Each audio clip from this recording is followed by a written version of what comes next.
Eu me senti tão indefesa, tão exposta, tão de mãos e pés atados, literalmente, sabe?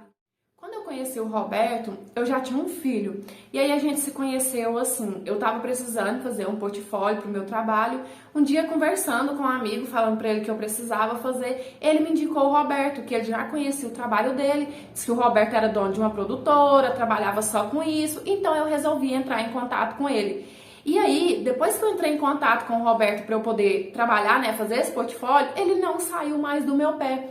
E aí acabou que a gente se envolveu, começou a namorar, eu me tornei sócia dele e logo a gente se casou. E a partir do momento que eu fui morar junto com o Roberto, ele já se mostrou uma pessoa completamente agressiva, abusiva, ele já dava grandes sinais, mas parece que a gente não percebe, sabe? Parece que a gente pensa assim que é só uma fase de adaptação e que vai passar. E o primeiro episódio de agressão física, de fato, aconteceu quando eu estava esperando o meu filho. Eu estava grávida de 3 meses e nesse dia o Roberto, ele me deu muito tapa, ele me empurrou, ele me jogou na cama e ele gritava comigo feito um louco.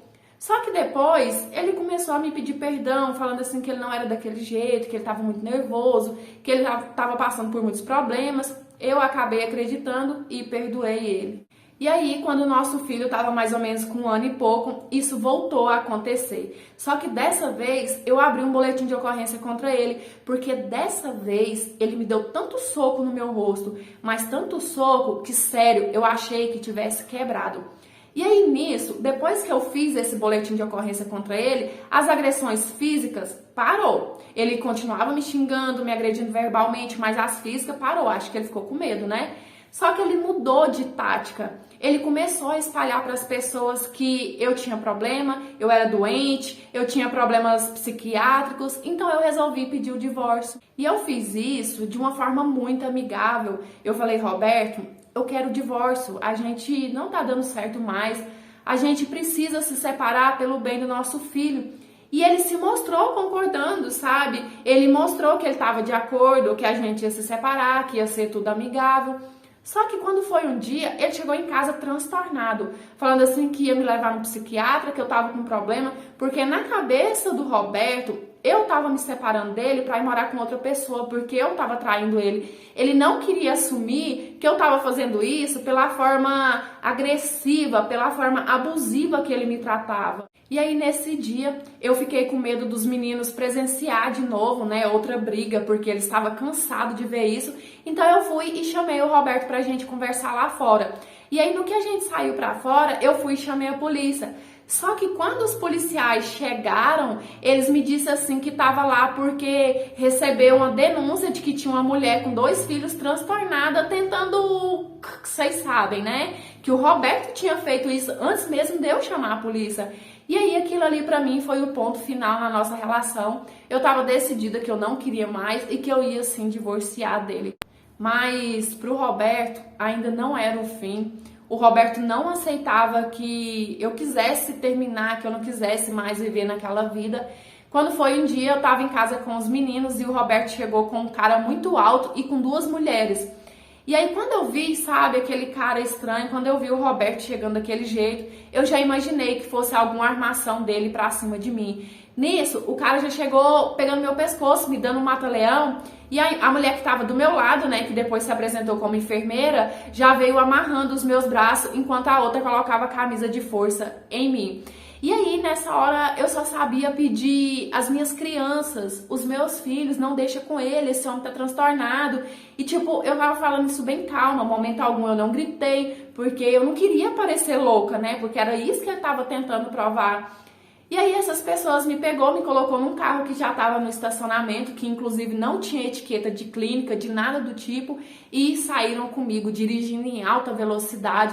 A gente pegou a rodovia e aí logo eles entraram numa estrada de chão comigo. E eu pensando assim, eu preciso provar que eu não sou louca. Se eles conseguirem me internar, né, eu não vou conseguir sair de lá. Então eu decidi contar para esse cara e para essas 2 mulheres que estavam no carro comigo a minha história com o Roberto, tudo que o Roberto fazia comigo, as agressões, né, que eu sofria.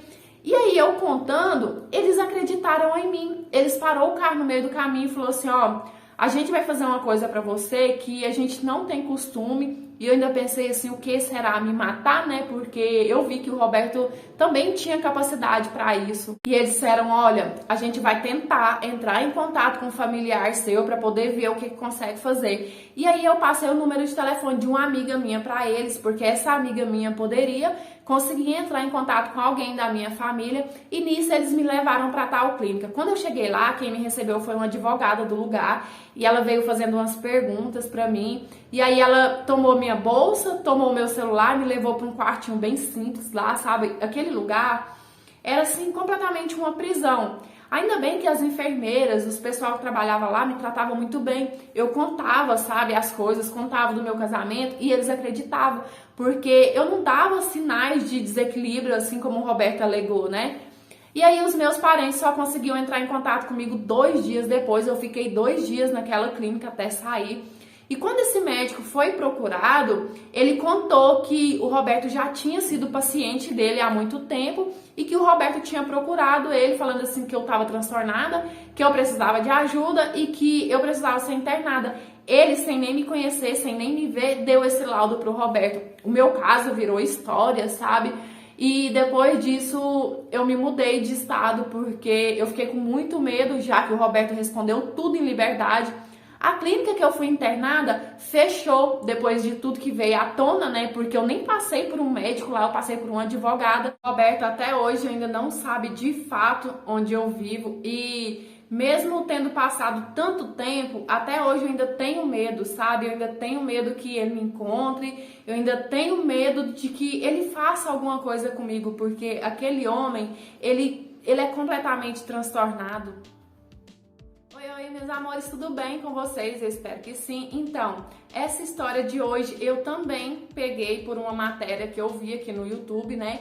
Óbvio que é baseada porque eu pego e dou uma adaptada pro meu jeito aqui pro canal, mas isso realmente aconteceu. O marido realmente forjou um laudo psiquiátrico para poder internar a mulher. Então, assim, a maioria que eu contei que foi da forma como aconteceu.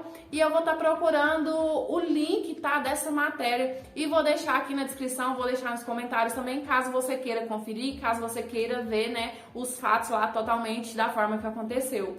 E o que a gente pode tirar dessa história é pra gente prestar atenção nos sinais, gente. Se você se relaciona com um homem, com uma pessoa que desde o começo ele já dá sinais de ser uma pessoa agressivo, abusivo, já cai fora. Não fica nessa de que vai mudar, é só uma fase. Não, se de cara, se no começo ele já tá te mostrando isso, a tendência é só piorar. Então, assim, cai fora, não espere, porque muitas das vezes acaba acontecendo coisa até pior, né? Quantos e quantos casos a gente não vê aí na TV de que o cara mata a mulher ou a mulher mata o homem, né? Porque não aceita o fim do relacionamento, porque já começou conturbado e deixou chegar longe demais. Mas é isso, eu espero muito que vocês tenham gostado de mais essa interpretação de hoje. Deixe seu joinha que é muito importante aqui para o crescimento do canal. Se inscreva se ainda não for inscrito para fazer parte aqui do nosso cantinho. Ativa o sininho de notificação para o YouTube te avisar quando eu postar a história nova. Me siga lá no Instagram que tá passando aí na sua telinha. Lá eu fico muito mais pertinho de vocês. E se você quiser me enviar a sua história para eu estar lendo, analisando e quem sabe ela aparecer aqui no canal, é nesse e-mail que tá passando aqui na sua telinha. Lembrando que esse canal é interpretação de histórias de vida, não é conto erótico nem nada do tipo. E as histórias que aparecem aqui são reais, baseados em fatos reais e muitas das vezes até fictícia. Eu sempre gosto de lembrar, porque a minha intenção não é enganar ninguém, a minha intenção é trazer entretenimento para vocês, uma troca de experiência e muitas histórias deixam uma lição de vida no final, tá certo? E é isso, um beijão, fica com Deus, fique em paz, até os próximos, tchau!